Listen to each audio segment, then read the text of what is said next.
All right, Big Man, today is Friday. It is October 29th. Welcome to the Dog Walk presented by Barstool Sports. I want to say this out of the gate real quick. If you guys didn't listen to Wednesday and Thursday's episode, I think you guys would like it if you're a true crime only fan. I don't really know exactly who listens when and where, but if you're a Friday true crime fan, you'll really enjoy Wednesday and Thursday. I believe Wednesday was with John Wayne Gacy's lawyer. Had a great hour-long conversation, so go back and check that out. And then yesterday's was with Vin Dog. He talks about how his house was haunted. So a lot of good kind of true crime, Halloween, spooky theme type deals. So go check those out. I just wanted to say that before we hopped into today's episode. All right, Bang Bang, today is Friday. It is October 29th. Welcome to the Dog Walk presented by Barstool Sports.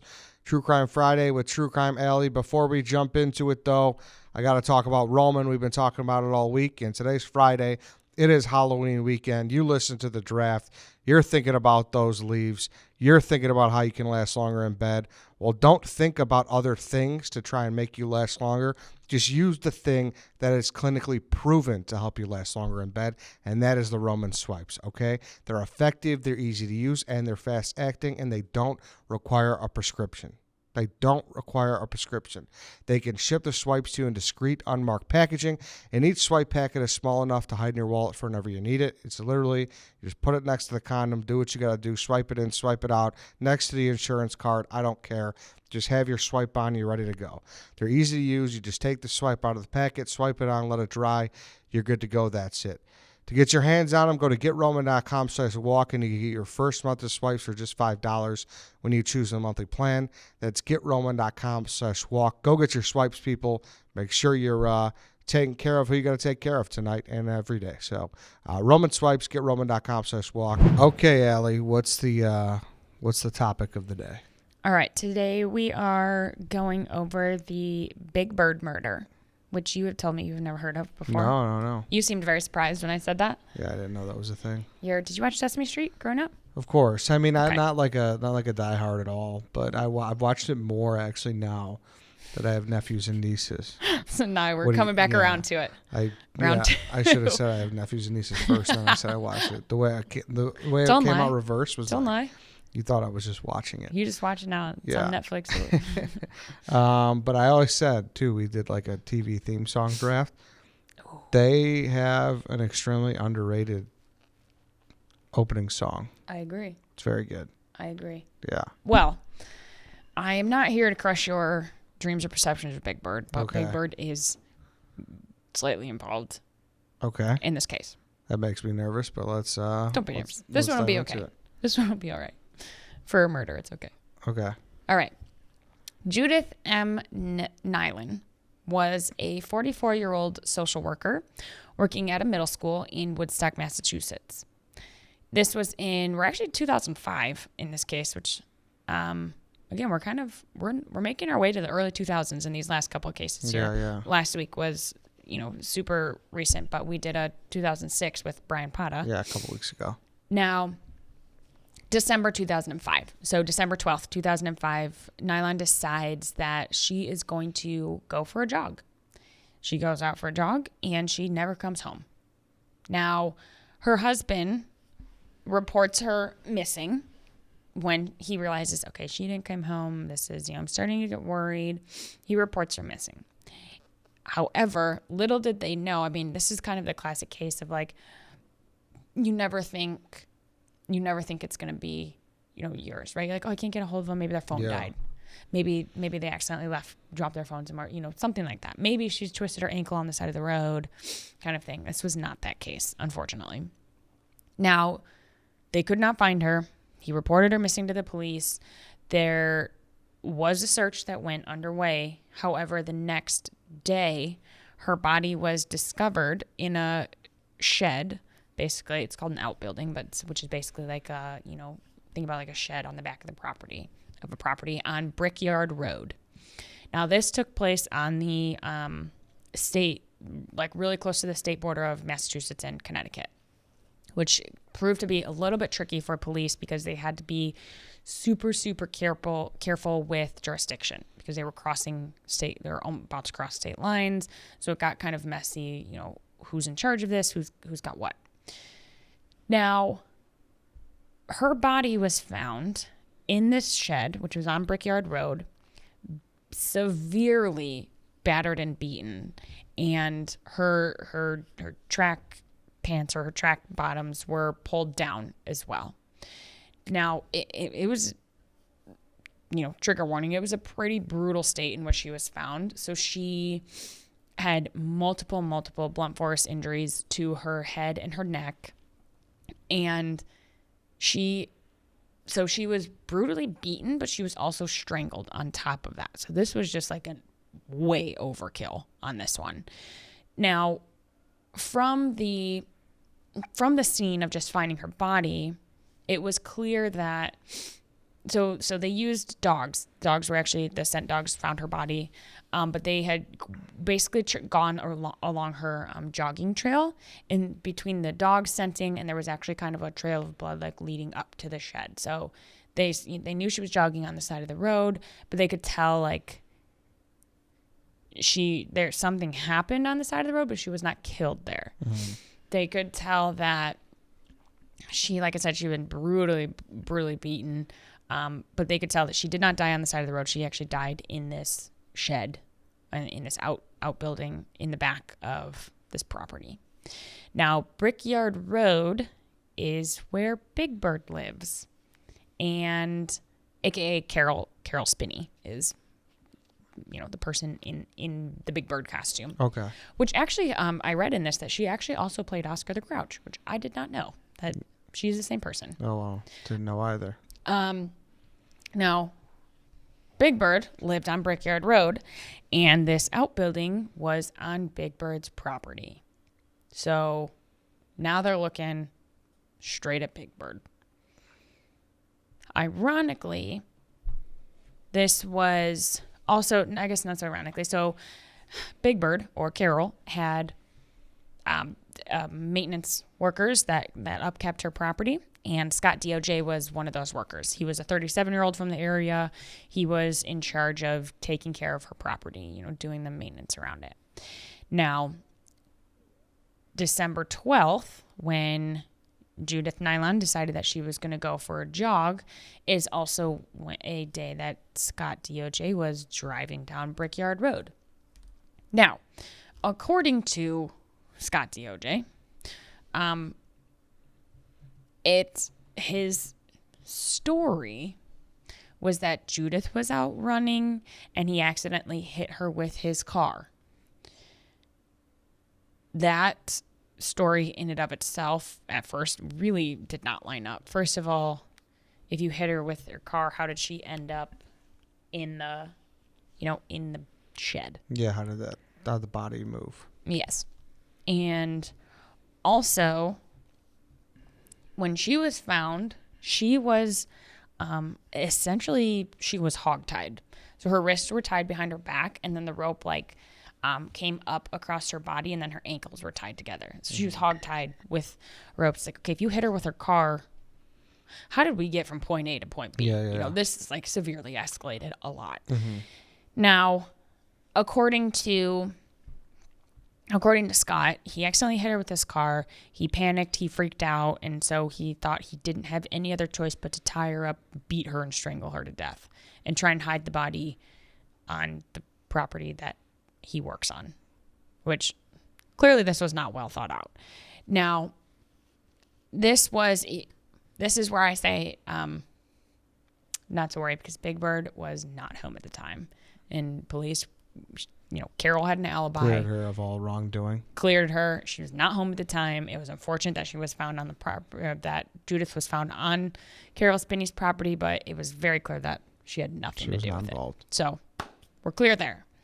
Now, the police did not take long to put the pieces together that it was DOJ, because she was found in that shed. He was in charge of taking care of the property, so he would have known that was there. He would have had access to that.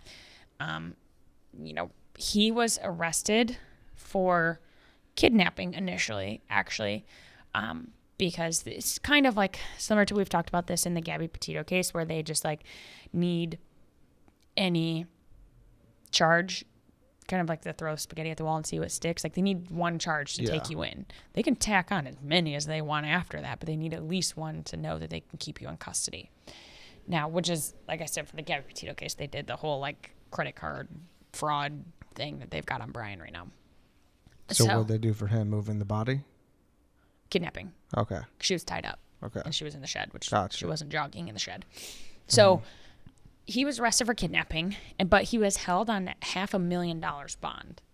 So it was clear that they were trying to get him for something else, right? Like, I mean, I guess kidnapping you would probably be held on a pretty high bond anyway, depending on the person, but $500,000, it's pretty high bond, right?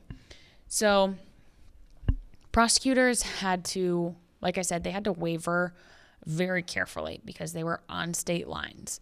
Now, if they kind of got into this like jurisdiction war or, anything of like, oh, it should have been done this way, or any technicality in that, it could have been cause for a mistrial, or he could have been, acquitted somehow with that. So they had to waiver super carefully. And we've got into that on these shows with that, this department versus that department. And was it I-5 or was that Richard Ramirez? I know was one. Richard Ramirez for sure. And I know we had another one where there was like a big.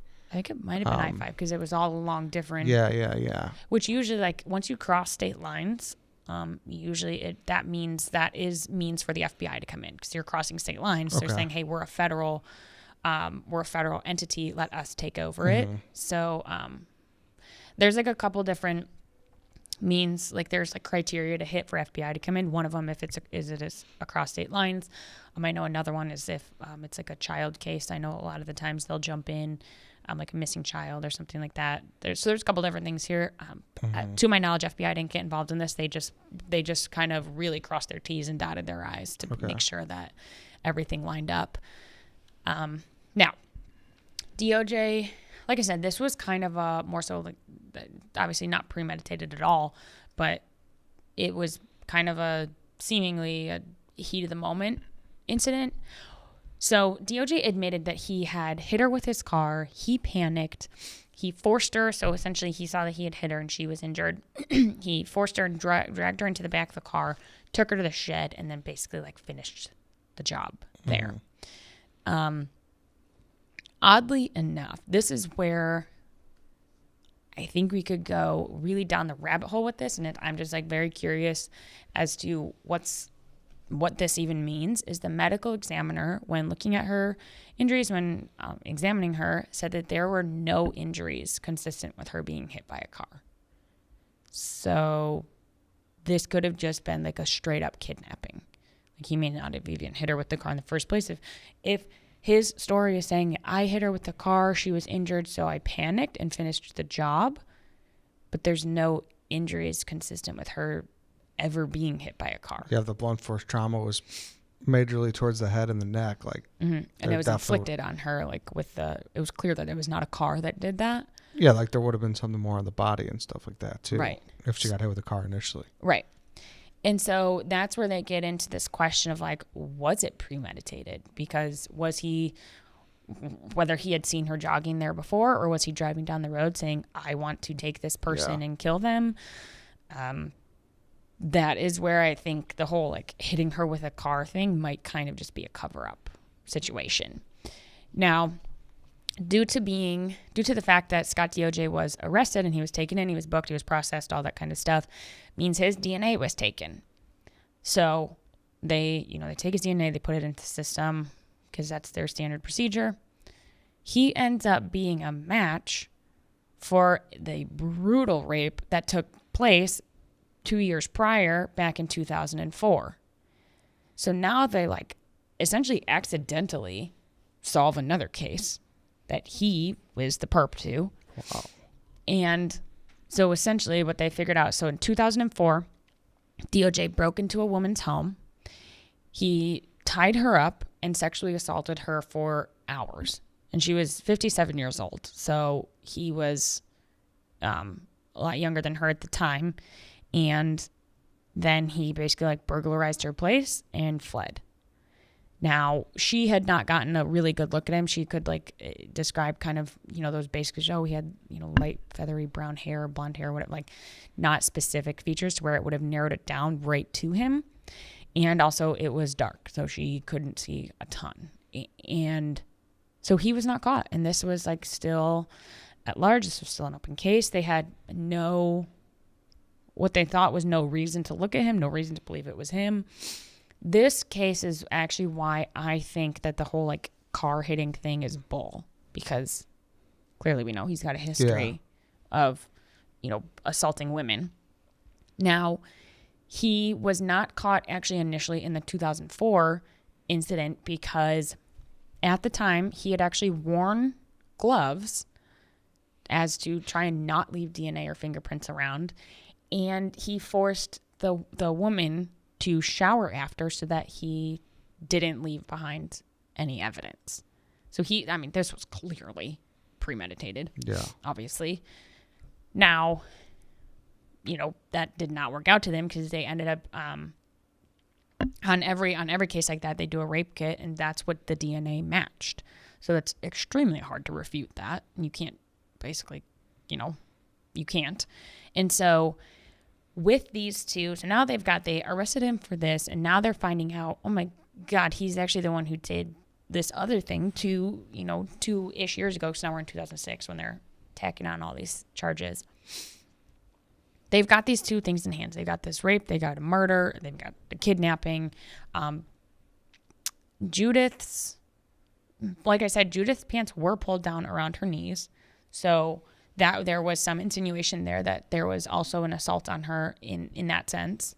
Now, he was sentenced actually to life in prison with no possibility of parole for the kidnapping of Judith and the murdering of Judith.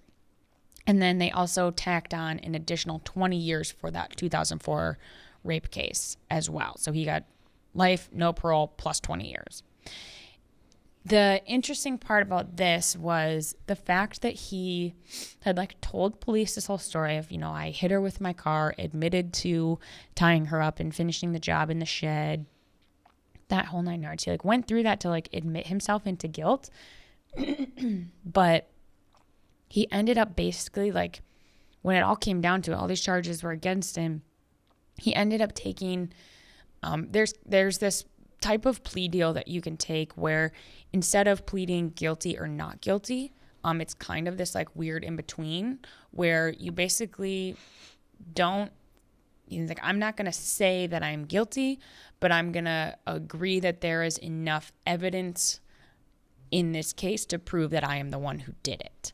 So essentially it was trying to save any last, shred of dignity that he had to himself, which I think is just, extremely cowardly and cocky and deceiving in a lot of ways. So he's basically I'm not going to tell you I did it, even though I've already confessed to doing it. I'm not going to say the word I'm guilty, but yeah, you've got enough evidence to show that it was me. Okay, yeah. Dick. Yeah. Mm-hmm. Definitely. Whatever. So whether the word guilty is written on his record or not, he's still in prison for the rest of his life. He has no chance of getting out. And for some reason, if he were to exceed his life, he's got another 20 years. So he is never, ever getting out. He has absolutely no chance of ever getting out. He's right where he deserves to be, but is just had to really stick it to the man by being I'm not going to say I'm guilty. Yeah. Kind of. And I mean, if he doesn't do this other one, that other one the rape probably would have never been found, Yeah. Which is crazy. So yeah, so that'll say, I know we talked about how in at least in the early 2000s, they were still taking DNA, even if they didn't have the technology we do today. They at least still gathered the evidence to where we can solve that case. Mm-hmm. They were to solve it a couple of years later to say, hey, we went back and we at least took evidence. Yeah, we got this. Got the DNA. They put it in the system, and look at that. He came up for a match for solving 2 cases. Yeah. 2 birds, 1 stone. At least there was, an answer to both cases instead of that 2004 one just, going unsolved for ever if they never, they never would have caught him, or they never would have gotten his DNA otherwise if he wouldn't have committed another crime. But it's just kind of also thinking about it, it's are these the only 2 things that he's done? Yeah. Especially if he wouldn't even he wouldn't even plead guilty. Right. He's not going to give something else up. Right. And I do wonder if this was something where he, was preying on joggers, because I think that's so terrifying. Yeah. Like the same thing with, the girl in Iowa a couple of years ago and the jogging. It's like, wow. Like that's like, there's people who do that. It's terrifying. And that's brutal. Yeah. That is terrifying. That is, I mean, yeah. Don't go jogging. That's there. If you need an excuse not to go running, there it is. Yeah. Don't go jogging. Like, Jesus. It's terrifying. I see people like walking their dogs in like pitch black at like midnight. Why? Yeah. Why can't we do that in broad daylight? Things like that where I'm like, No, it's just. No, I know it's terrifying. Scary. Like people like that. And actually I don't know if I've asked you this before. Do you know how long it takes to kidnap somebody? The average length of time that it takes to kidnap somebody. Like if you were like shoving someone in like a van or something? Yeah. Say like in this case where he shoved her in his car. 7 seconds? Yeah, less than 10 seconds. Less than 10 seconds? Is that not the most terrifying thing you've ever heard? Oh, yeah. Less than 10 seconds. And you think about like there's, her name is escaping right now. The girl who got kidnapped from the Target parking lot. And she got the same thing. She got like shoved into a car. And you think like a big public parking lot like that where you're at Target, there's a million other people at Target, there's a million cars around you. Less than 10 seconds it takes, maybe 5 to 7 seconds where somebody is not looking for that amount of time and you can get snatched right there. Yeah, and that's so scary. Scary, man.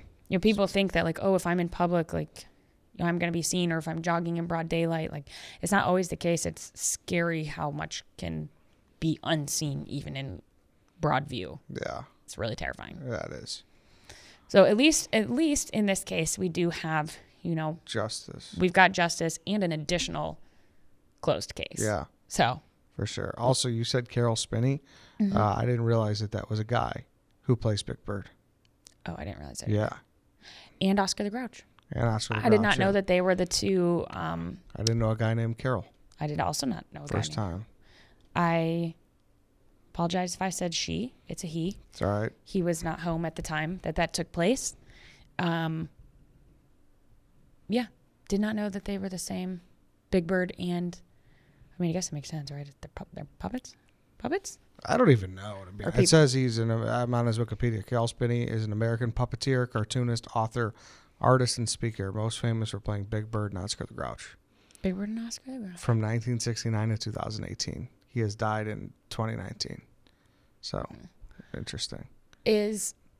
How long was Sesame Street on for? Do you know? It's still on, right? Still? Like new episodes? Oh, yeah. Like new? Yeah, 52 seasons. No way. Yeah. I think, hold on. So 52 seasons. Yeah, it's still going. Because I know, like, HBO just paid a boatload of money to get the rights to new ones. So what? I'm pretty sure it's still going, yeah. After all these years. Wow, they age well. Yeah.